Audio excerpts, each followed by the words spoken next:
London. So many things to see and do, so little time. So my son turned 18 in week 36, and to celebrate, we took a 4-day trip to London as his birthday present. Just the two of us, mother and son. This was my second time in London, but mind you, the first time I was there was about 15 years ago.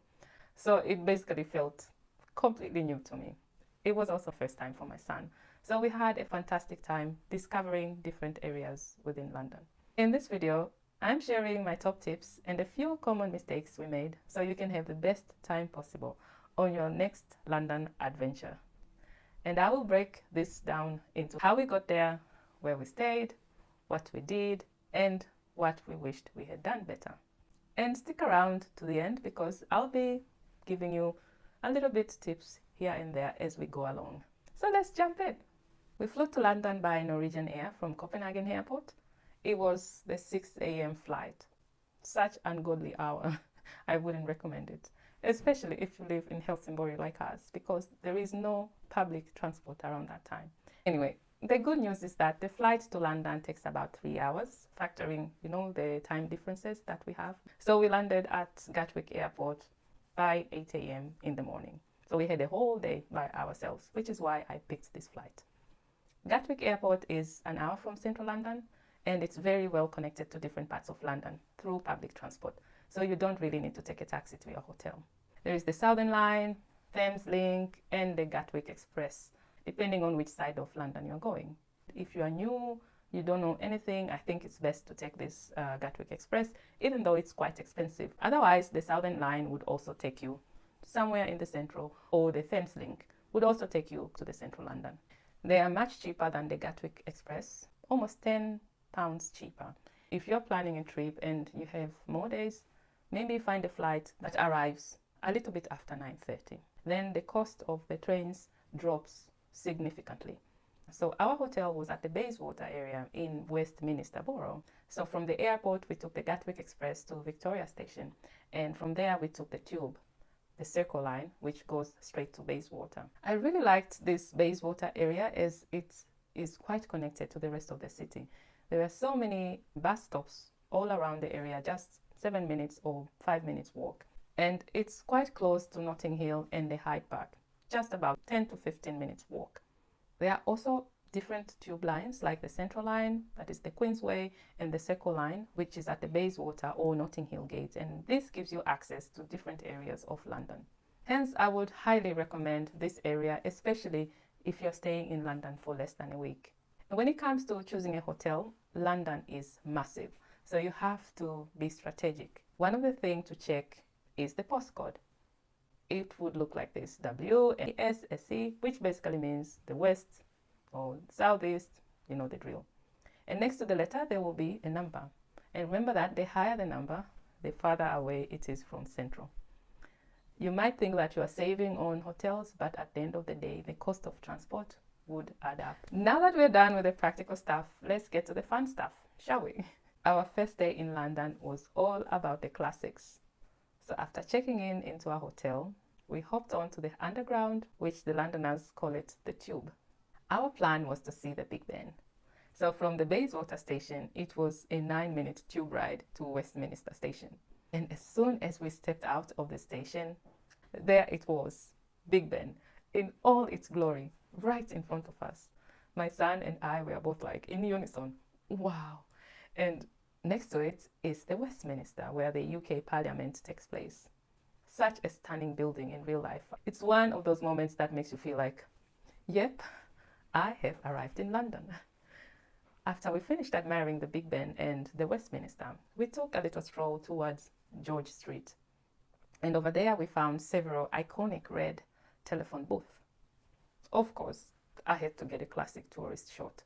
This spot is perfect for capturing the 3 London icons in one shot: the red phone booth, the Big Ben, and Westminster.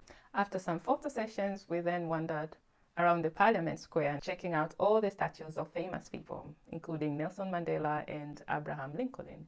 Across the street, we saw Westminster Abbey. This is where all the royals have their weddings and coronations. So we thought about going inside and check it out. But once we saw the 29 entry fee per person, We changed our mind. I mean, that's like 700 Swedish crowns for 2 people, just to see the inside of an old church. No, thank you. So we decided to put the money in good use and get ourselves a traditional British food for lunch, as we were starving. I did a little research before going to London, and this place, Mother Mash, got so many raving reviews. So I thought, why not? Let's give it a go. After a quick Google map check, we jumped on a double-decker bus. On the way, we passed by Trafalgar Square, so stunning, Piccadilly Circus, and the National Gallery. Classic London sightseeing, all from the top of the bus. Who needs a hop-on, hop-off bus? Better to save that money for a nice London souvenir. Or if you're a foodie like me, invest it in a food experience. At Mother Mash, we ordered the steak pie, which was the special for the day, and sausage, both coming with mash and the sauce. And of course, for drinks, we ordered the classic British ciders. And you know what? The ciders in UK, they don't taste the same. They're just on another level. Both my son and I agreed that the steak pie and mash was the best food that we had. So if you haven't tried steak pie and mash in London, do it. And in my view, Mother Mash is the place to be. The pie, the mash, the gravy, everything was perfect. And please note, the sauce you choose to go with your pie and mash will make a huge difference. So we ended up spending around 600 krona, and I would say it was worth it. After that, we wandered around the streets of London and discovering different things like the Carnaby Street, which is famous for shopping and restaurants. We accidentally ended up in Soho, snapped some more pics, and then we headed back to the hotel as we were super tired, and also we were invited at my sister's house, who lives in London. On the second day, we had the second half of the day planned for the afternoon tea and a show at West End, like proper London tourist. I mean, how can you be in London without doing these things? So we decided to spend the morning navigating around Notting Hill, as this was just about 10 minutes from our hotel. We walked down the Portobello Road, where they usually have the famous Portobello Market.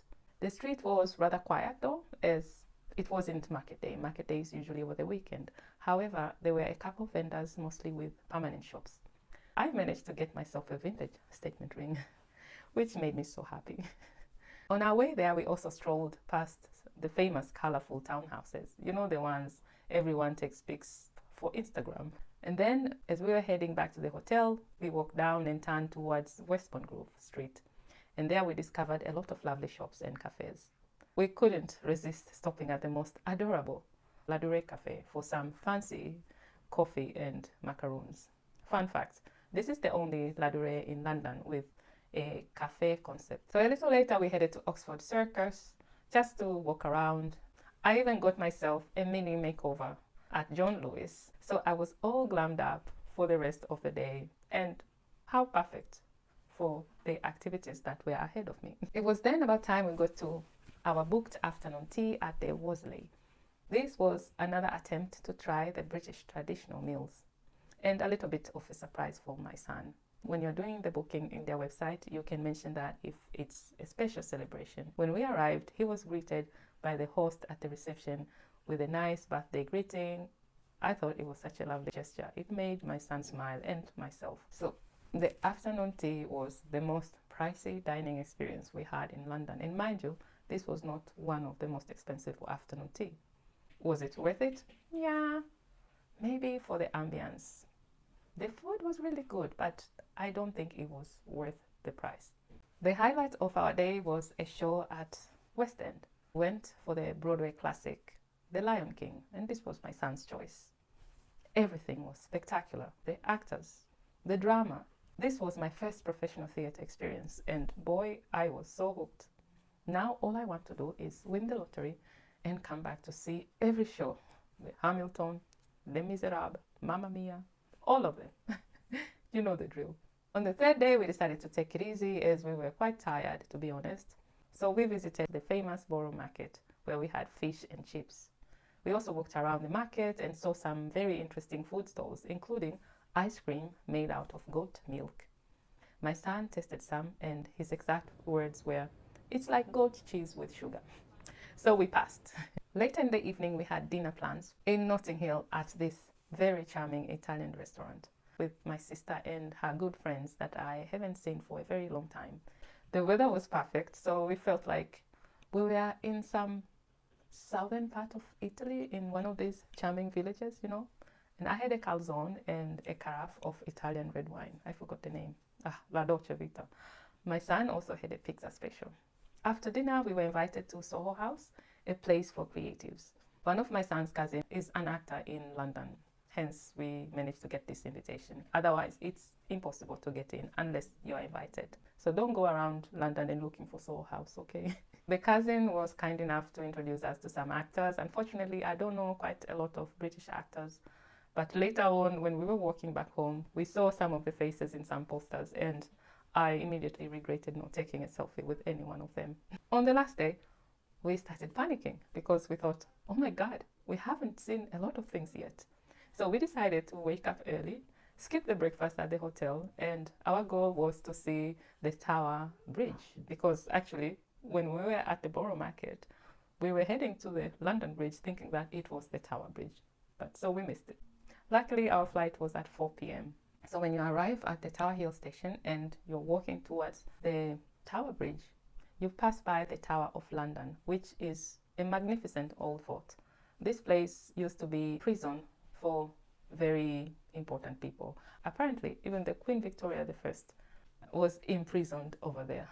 So we reached the Tower Bridge and it was so beautiful. On the horizon, we could see the shade and all these glass buildings of the London business area. On that day, it was raining London style, or as the old saying goes, it was raining cats and dogs. But I'm so grateful that it was the only day that it rained when we were there. The other days was perfect. It was just like summer.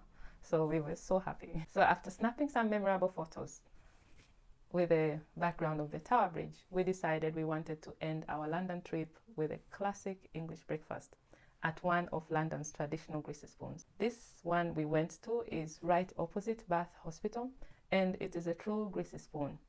A little shabby, with no pretense or tourist, just really good food. We ordered the full English breakfast, and everything was so fresh and delicious. Not like the breakfast we had at the hotel the past few days.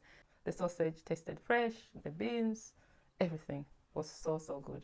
Highly recommended. If there is one thing I would do differently, it's this. We should have walked way more. London is such a walkable city, and we definitely missed out by hopping on the tube too often. Like, for example, when we were at the Borough Market the other day, we had no idea that the Tower Bridge was literally just around the corner. We also missed out on a few gems like the free museums. For example, the Tate Modern, the British Museum, and the National Gallery. The queues were just way too long. It wasn't worth the wait. Well, I guess I'm not that cultured. The Camden Passage, it's supposed to be this super cute spot with vintage shops and cafes. I'm literally kicking myself for not making it there. And the food, of course, I'm a foodie. I really wish we would have done more food experiences, like having a proper Sunday roast at a cozy pub. That's definitely on the list for next time, and I'll make sure I arrive in London on a Sunday. I hope this video helps you plan your perfect London trip. Let me know if you have any questions in the comments. I always love reading your comments. If you enjoyed this video, you should definitely check out my other videos displayed in the little boxes right on my side. Thank you so much for watching, and remember to subscribe if you haven't already. Otherwise, I will see you in my next video. Hey do!